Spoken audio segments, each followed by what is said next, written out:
ഏവരെയും പുതിയ വാർത്തകളിലേക്ക് ഞാൻ സ്വാഗതം ചെയ്യുകയാണ്. ഹൂത്തികൾ ഇന്ന് ലോകത്തിന്റെ ശ്രദ്ധാകേന്ദ്രമാണ്. ഇസ്രായേലും അമേരിക്കയും വിചാരിച്ചിട്ടും ഒരു നിലയ്ക്കും തകർക്കാനോ തളർത്താനോ കഴിയാത്തതാണ് ഹൂത്തികളുടെ കരുത്ത്.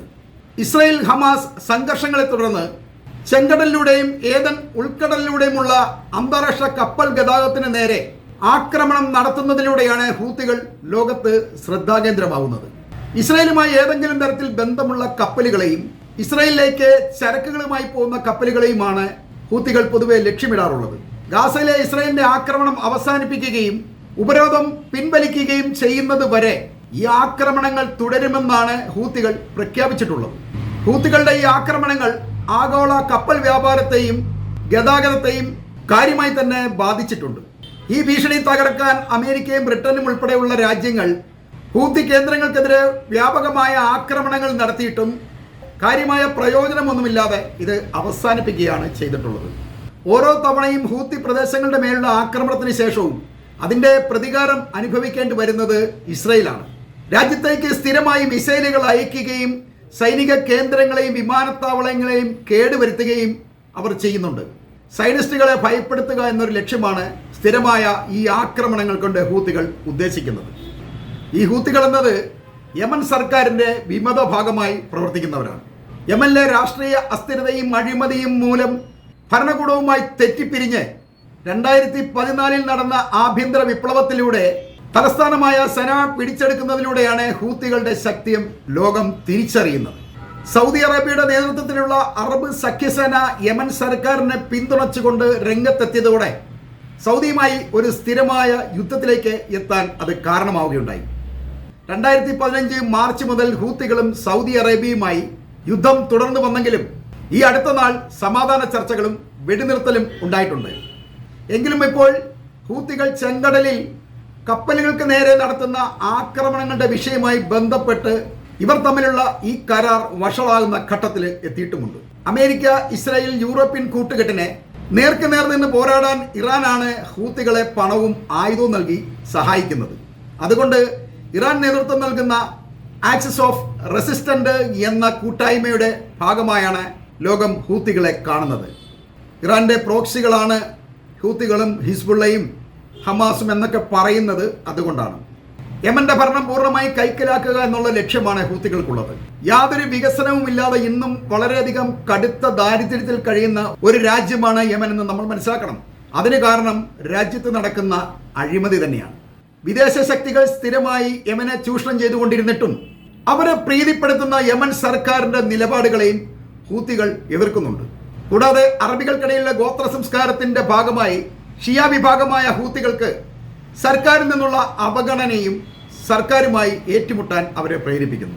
യഥാർത്ഥത്തിൽ ഹൂത്തികൾ എന്ന പേര് യമനിലെ ഒരു രാഷ്ട്രീയ സംഘടനയുടേതല്ല എന്നുള്ളതാണ് വാസ്തവം. ഹൂത്തികളുടെ രാഷ്ട്രീയ സംഘടനയെ അൻസറുള്ള എന്ന പേരിലാണ് അറിയപ്പെടുന്നത്. എന്നാൽ ഹൂത്തികൾ എന്നത് യമനിലെ ഒരു പ്രമുഖ ഗോത്ര കുടുംബമാണ്. ഹൂത്തി പ്രസ്ഥാനത്തിന്റെ സ്ഥാപകൻ ഹുസൈൻ ബദറുദ്ദീൻ അൽ ഹൂത്തിയാണ്. യമൻ രാഷ്ട്രീയത്തിലും സൈനിക രംഗത്തും വലിയ സ്വാധീനം ചെലുത്തിയ ഒരു കുടുംബമാണ് ഈ ഹുസൈൻ ബദറുദ്ദീൻ്റേത്, അതായത് ഹൂത്തി കുടുംബം എന്നത്. നമ്മുടെ ഈ പാണക്കാട് തങ്ങന്മാരുടെയൊക്കെ ഒരു കുടുംബം പോലെയാണ് യമനിൽ ഹുസൈൻ ബദറുദ്ദീൻ ഹൂത്തികളുടെ കുടുംബത്തെയും ഈ യമനികൾ കാണുന്നത്. ഷബാബ് അൽ മോമിനീൻ എന്ന പേരിൽ മതപരമായ പഠനകാര്യങ്ങൾക്കാണ് ഹുസൈൻ ബദറുദ്ദീൻ അൽ ഹൂത്തി എന്ന പണ്ഡിതൻ ഹൂത്തി പ്രസ്ഥാനം ആരംഭിച്ചത് തന്നെ. എന്നാൽ പള്ളിയും ഖുർആനും മതവിദ്യാഭ്യാസവും മാത്രം നടത്തിയിട്ട് കാര്യമൊന്നുമില്ല. അപ്പുറത്ത് അബ്ദുള്ള സാലിഹിന്റെ സർക്കാർ രാജ്യം മുഴുവൻ കട്ടുമുടിക്കുകയാണ് എന്ന് മനസ്സിലാക്കുമ്പോഴാണ് 1990കളിൽ ഷബാബ് അൽ മോമിനീൻ എന്ന പേരിനെ അൻസറുള്ള എന്ന ഒരു പേരിലേക്ക് മാറ്റിക്കൊണ്ട് ഒരു സായുധ രാഷ്ട്രീയ പ്രസ്ഥാനമാക്കി മാറ്റുകയാണ് ഹുസൈൻ ബദറുദ്ദീൻ അൽ ഹൂത്തി ചെയ്തത്. അങ്ങനെയാണ് അവർ രാഷ്ട്രീയ പോരാട്ടം ആരംഭിക്കുന്നത്. നമ്മുടെ കേരളത്തിലെ ഈ പാണക്കാട് കുടുംബത്തെ പോലെ തന്നെ ഹൂത്തി കുടുംബവും പ്രവാചകൻ പറഞ്ഞ ബനു ഹാഷിം കുടുംബത്തിൽപ്പെട്ടവരാണ് എന്നാണ് പറയപ്പെടുന്നത്. പ്രവാചകന്റെ ചെറുമനായ ഹസൻ ബിൻ അലിയുടെ പിൻഗാമികളാണെന്നാണ് ഈ ഹൂത്തി കുടുംബത്തെ വിശേഷിപ്പിക്കുന്നത്. അതുകൊണ്ട് തന്നെ യമനിലെ ഷിയാക്കൾക്കിടയിൽ ഒരു പ്രത്യേകമായ ആത്മീയവും സാമൂഹികവുമായ ഒരു സ്ഥാനവും ഇവർക്കുണ്ട്. അനേകം മതപണ്ഡിതന്മാരുള്ള ഒരു കുടുംബവുമാണിത്. ഹസൻ റളിയല്ലാഹുവിന്റെ കാലം മുതൽ യമനിൽ നിലനിന്നിരുന്ന ഒരു മതപരമായ സെയ്ദി ഷിയ വിഭാഗമായതുകൊണ്ടാണ് എല്ലാ വിഭാഗത്തിൽപ്പെട്ട ഷിയാക്കളും ഈ ഹൂത്തി കുടുംബത്തെ അംഗീകരിച്ച് അൻസറുള്ള എന്ന ഒരു രാഷ്ട്രീയ പ്രസ്ഥാനത്തിന് കീഴിൽ അണിനിരക്കാൻ കാരണമാകുന്നത്. യമന്റെ വടക്ക് പടിഞ്ഞാറൻ പ്രവിശ്യയിലുള്ള മർറാൻ മലനിരകളാണ് ഹൂത്തി കുടുംബത്തിന് പ്രധാനമായും വേരുകളുള്ള പ്രദേശം. അതുകൊണ്ടാണ് ഈ പ്രദേശം ഹൂത്തികളുടെ ശക്തി കേന്ദ്രമായി അറിയപ്പെടുന്നത്. ഈ മലകൾ തുരക്കാൻ കഴിയാത്ത അമേരിക്കൻ പക്ഷത്തിന്റെ ബലഹീനതയാണ് ഹൂത്തികളുടെ കരുത്ത് എന്ന് നമ്മൾ മനസ്സിലാക്കണം.